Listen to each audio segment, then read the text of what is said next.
Hi, my name is Ward Shipman. I'm an instructor at Dundas Valley School of Art. And in the last two videos, I was talking to you about general proportions of making a side view of a head and a front view of a head. Now what we're going to do is we're going to take it a little bit further and we're going to change the proportion and we're going to make a character, because the side view is fine. It was fine when we did it, but let's try to give him a bit more character. So again, we're going to start with the shape of the skull, and we're going to do the jawline, but we're going to change the proportions a little bit. What we're going to do is we're going to bring the nose down some. We're going to give him a bit more wrinkles. We're going to give him a little bit more character. Again, if you're drawing somebody, the best way to do it is drawing from the live model. And I would highly recommend that. But when you're drawing from your imagination, you can make some interesting drawings as well. So we're starting off and we're starting to do this sort of old codger type thing. And then I'm going to exaggerate the chin somewhat, bring it up, and then as you get older, I hate to say it, your nose gets a little bigger and your ears get bigger, and so we're going to give him some really kind of loopy ears here. There we go. And also, it's always lots of fun. We can start to add a little bit of facial hair to this man. Give him a bit of a mustache, give him a little bit more character, give him a bit of expression. He's an old codger and he's not exactly happy about the whole situation. So we're going to come around and we're going to do that. Again, if you make mistakes, don't worry about it, because you can always correct it, because we're drawing fairly lightly when we're drawing.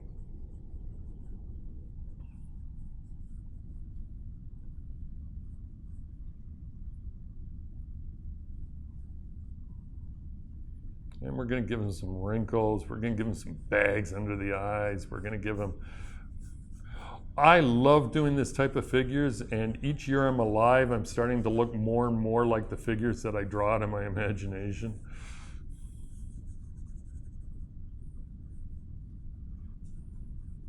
We need some type of neck for this poor boy.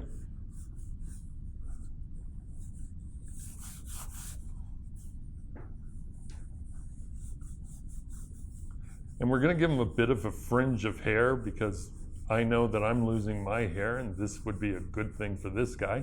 So we're going to give him a little bit of a fringe of a hair coming in here. And the ear is going to be a little bit tricky, but we're doing fine. There we go.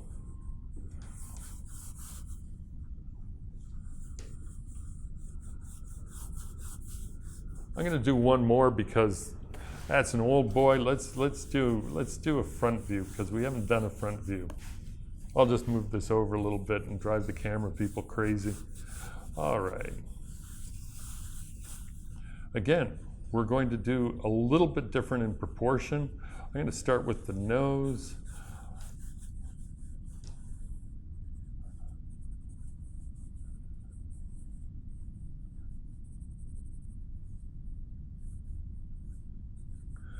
As you draw, you tend to lose your voice because you're concentrating on the drawing, because it comes from the right side of the brain. You're drawing.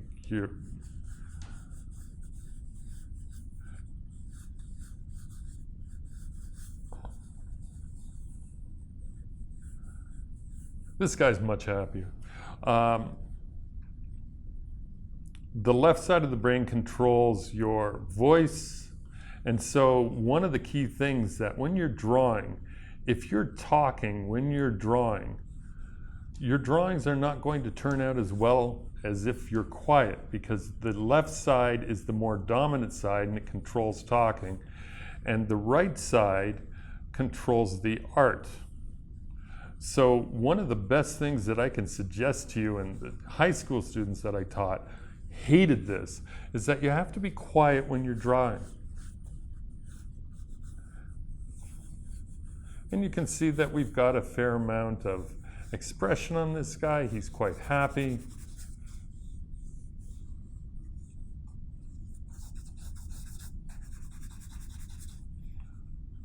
We'll do a little bit of an ear, we'll do a little bit of an ear, and we'll come down.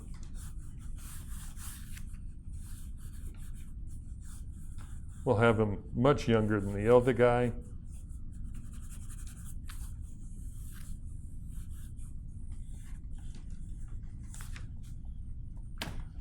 And it's just that easy. Using the general idea of the more character portraits, this is a painting that I've been working on. It's close to completion. You can see that the shark is here. The man's not totally aware, but there's a character to this man. As well, when I draw in my sketchbooks, these are all drawn out of the imagination, basically taking the similar type of idea that I was just showing you, and now I'm adding like birds, and I'm adding armor, and I'm adding other things to my characters.